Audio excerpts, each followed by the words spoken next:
Love India? You are not alone. At 75, we've been through a lot, and it's time to look back. This is India at 75. And these are the people who are proudest of it.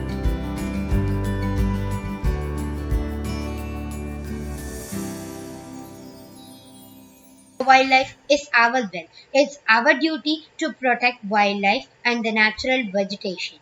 The natural wildlife such as lions found in the Gir forest, the one-horned rhinoceros which is found in Assam, and the Western Ghats which has some plenty of animals such as buffaloes, tigers, lions, cheetahs, snakes, birds are all found in them.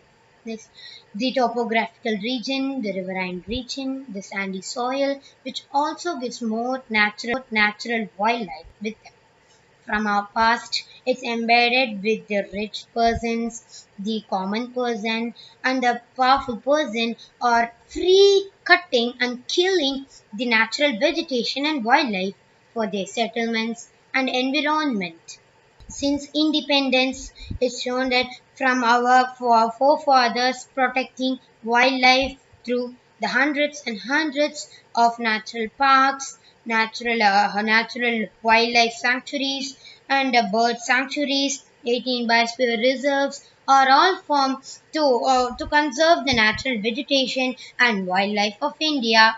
And there are many natural wildlife acts. The Wildlife Protection Act, which is formed in 1972, protect the natural wildlife of a country. Then happen in the future. So now is the 75th independent year. The India rose high in the social developments and in several areas. But now I am going to want to talk about the progress of India in protecting the wildlife. Some of the wildlife are all are increased to protect the conservation of wildlife. So India is rich in the natural resources. That's an appreciable thing about India, and it inherits the ability to protect natural vegetation and wildlife. The Vandaloo Zoo, though it is a public zoo, it allows humans and people to go and enjoy and see the natural vegetation of wildlife. The vision of our India is to see the same which we are seeing from by our childrens, and to save the glory of India and wildlife. Thank you. Audible and visible, whatever be the event, competition, or viva, these words are the new trend. A year of having online classrooms and online examinations to Zoom placement drives, and ultimately a massive increase in our total screen time. The last two academic sessions will go down in history as the beginning of a new normal. My name is Agneesh Chatterjee. I'm of Class 8 Lamartine for Boys, and the topic that has been given to me reads that in the context of COVID, what is the future of examinations in India? I would be beginning my speech by talking about the history of Indian examination system. Initially, education was only provided to the males. By the time the feminist movement started in India, people started sending girls to schools as well. Schools and educational institutions became co-educational with the coming ages. This was one of the steepest changes of India's examination system, as a patriarchal system was replaced by a system that recognized each and every individual to be equal. Exams was introduced in India by Henry Fischel in the late 19th century. Our examination system has evolved drastically in the last 75 years. It has adopted to several conditions, made necessary changes, faced criticism and hate, and today India has one of the best examination system in the whole world. With time, several competitive examinations have been developed like NEET, JEE, UPSC, and Joint. These exams are considered to be one of the toughest exams to crack. We all are familiar with the standardized examination method conducted in our country, India. But with the rise of COVID-19 in our country, the standard examination method is no longer viable. With the last semester being conducted online, it has shown no significant results because of the use of unfair means by students. So, is online examination a new normal? No, I believe that India should wait until it is mature enough to handle all the examiners and examinees. It should wait until all the students and teachers can walk into a classroom without any fear. I believe that India should resume online classes as soon as possible because, as I already said, online examinations are showing no significant results. If offline exams are not resumed as soon as possible, Indian examination system will collapse. Eventually, everything will fall back on track with students sitting in classrooms, raising their hands and asking for supplements. In the next 75 years, I expect India to adopt the MCQ format in schools as well, because not only it helps us think analytically, but it also helps to prevent rote learning, a major problem in our country. The National Education Policy 2020 encircles and highlights the guidelines that will be followed by our education system to secure our students a better future. Here, I would like to end my speech. Thank you. A little progress each day adds up to big results. With each passing decade of sovereignty, India has evolved exponentially in all fields, witnessing numerous significant events, some of which trace back to the world of sports, and notably in the field of athletics. It all started for India in 1900 when they sent the lone athlete, an Anglo-Indian, Norman Pritchard, to Paris where he won 2 medals. Since then, Indian athletics has been constantly trying to raise the bar and has made path-breaking performances internationally. In the post-independence era, India has produced a slew of international icons in track and field events, hitting the limelight in the Commonwealth Games, Asian Games, Asian Athletic Championship, and Olympics. Despite not having the best sports infrastructure, India has some noteworthy achievements in the realm of sports. The legendary Henry Rebello, Milkha Singh, Gurbachan Singh, Sri Ram Singh, P.T. Usha, Anju Bobby George, Krishna Punia, Hima Das, and Neeraj Chopra are some of the illustrious names.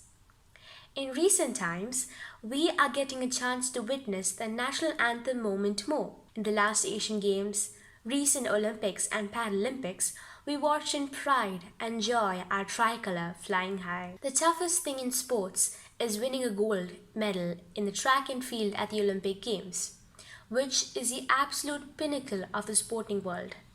This is where Neeraj Chopra's independent India's first athletics gold medal stands out. Flying from the nation's beloved Milkha Singh, whose dominance in sprinting earned him the title Flying Sikh, to javelin champion Neeraj Chopra, the new poster boy of Indian sports. Indian athletics has shown a continuous trend of improvement so far, and it is showing some promising signs for the future as well. But still, after every event, there will be this tagline in the dailies and debates.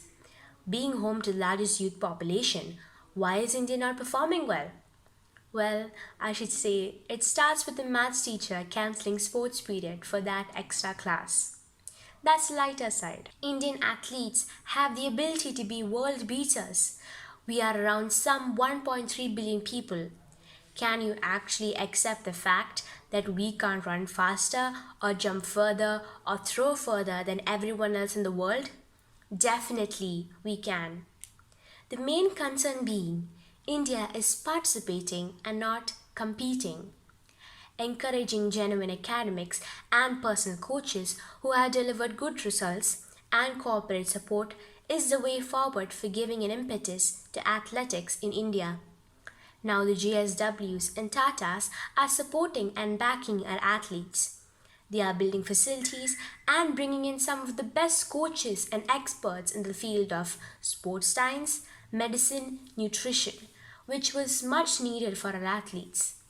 Now, the emphasis is on quality and global standards. For a country starved of sporting excellence, other than in cricket, the Tokyo 2020 Olympics could send a benchmark for Indian athletics at the global stage. Rise, rise, our athletics. On your marks, get set, go. This is Fenol signing off.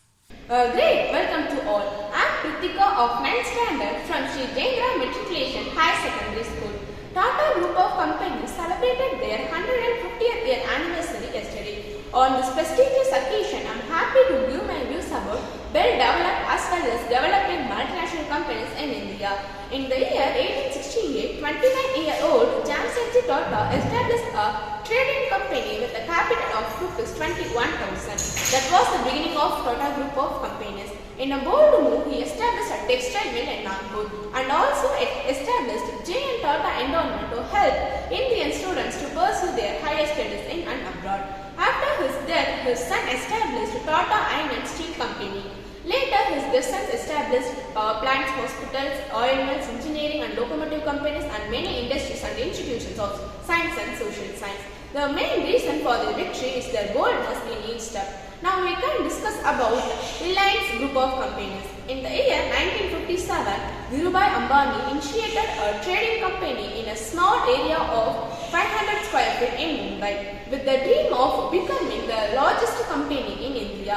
The quote, "If you can dream it, you can do it," is quite relatable to both of their success. I spoke about the past of MNCs and now I will share my vision about MNCs in future India. India will have the potential to bring dynamism to our development pathway. With numerous positive attributes such as a vast pool of resources, knowledge of multiple markets around the world, and proven track records in global business operations, MNCs will play an important role to script India's growth history. India strives for to emerge $10 trillion economy in near future. The role of MNC in realizing this vision would become even more important. Recognizing the growing contribution of MNCs in India's development pathway, the government has taken firm steps to provide a conducive business environment for multinationals. India will become the global investment destination in upcoming years as we have enough manpower, plenty of natural resources, hardworking laborers and labor charges comparatively at competitive cost. Finally, I conclude my speech that in the next 50 years, multinational companies will be set off in all major sectors including automobiles, civil aviation, defense, retail, information technology, telecom and business sectors.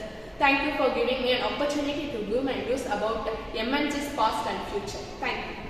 I am Swetha of 9th standard from Srijendra Matriculation Higher Secondary School. I would like to share my views about the prestige of having a government job. India is a mixed economic country where public and private sectors are present to do the work, due to which there is a great opportunity for jobs in the government sector as well as private sector. Reason to choose a government job in India. Prestige in society. Government jobs are considered to be the most prestigious job in Indian society because Indian society considers the government job are better than private jobs. If anybody does a job in the public sector, society considers them as a successful person. So government jobs remain first in the preference list of Indian people. Job security. One of the most important reasons for preferring government job is a job security.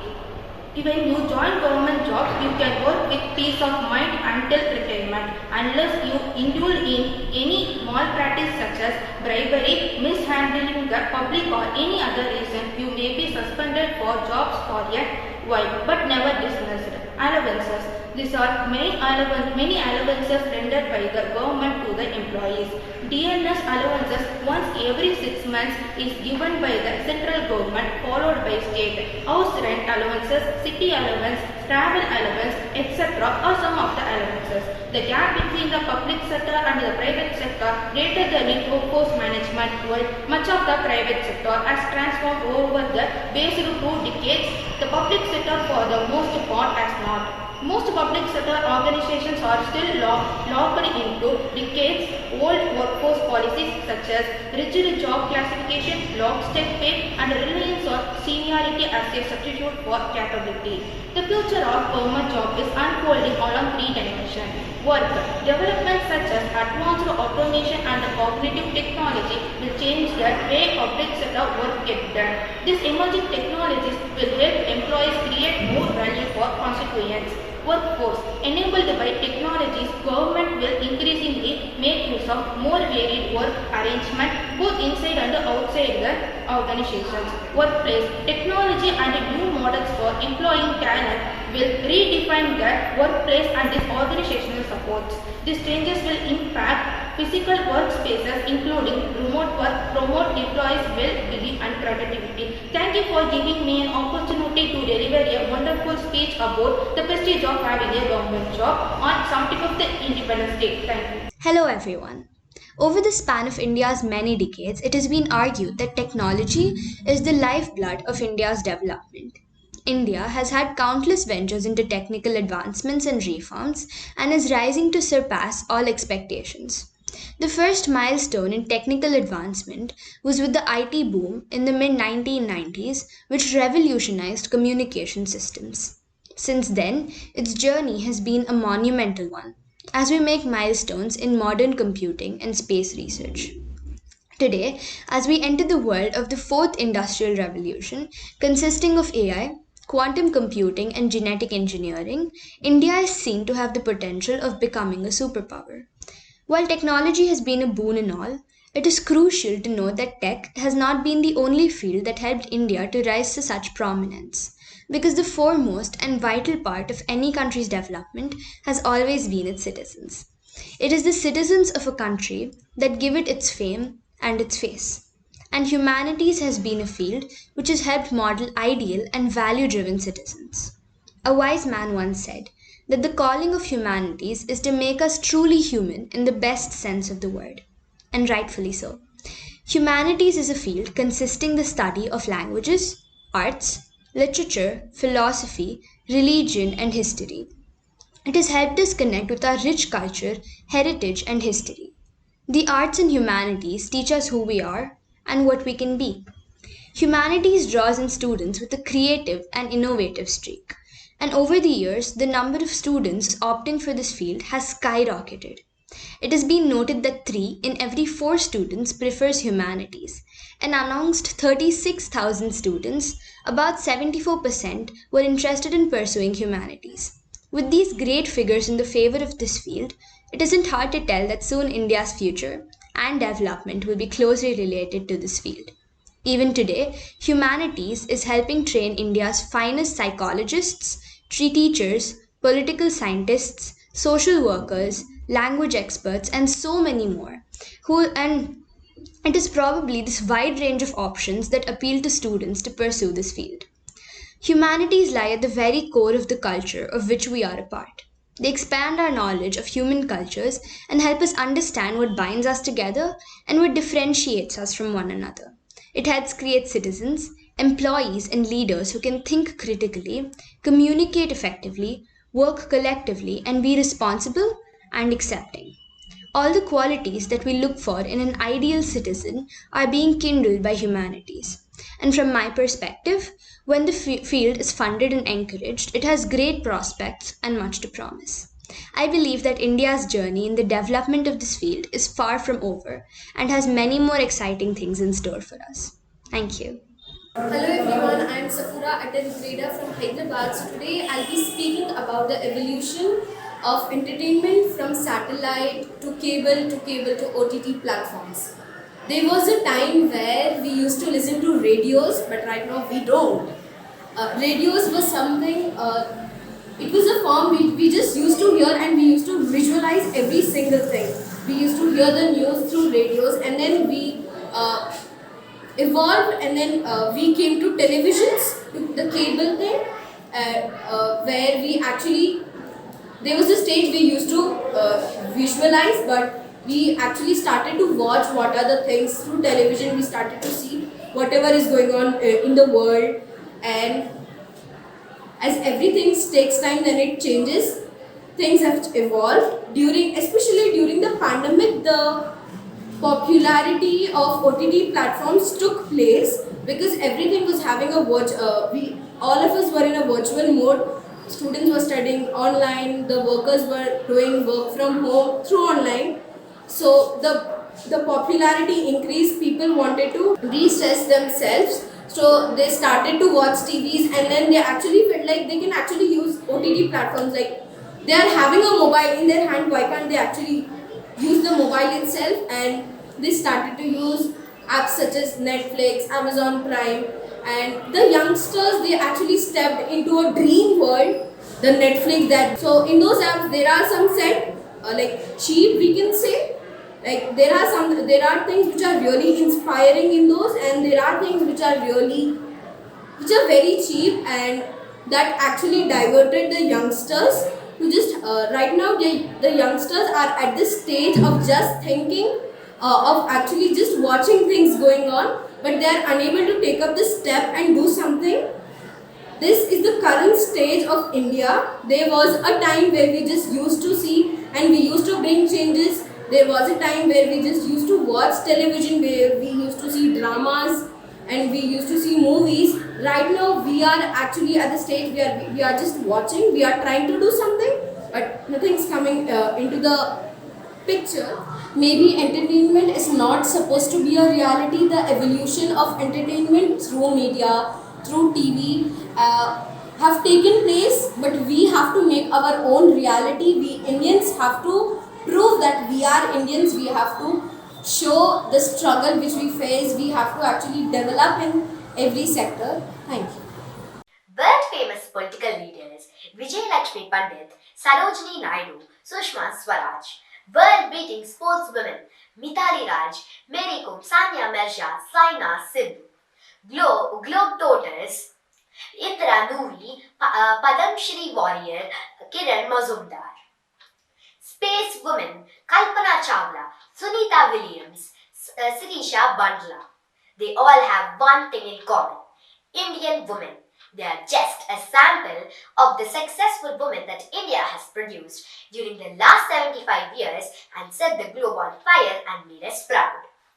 Since ages, women has been considered as goddesses or revered as mothers. Men in this country waged in historical wars to protect their promises. The dignity or value of women as inscribed in Ramayana and Mahabharata.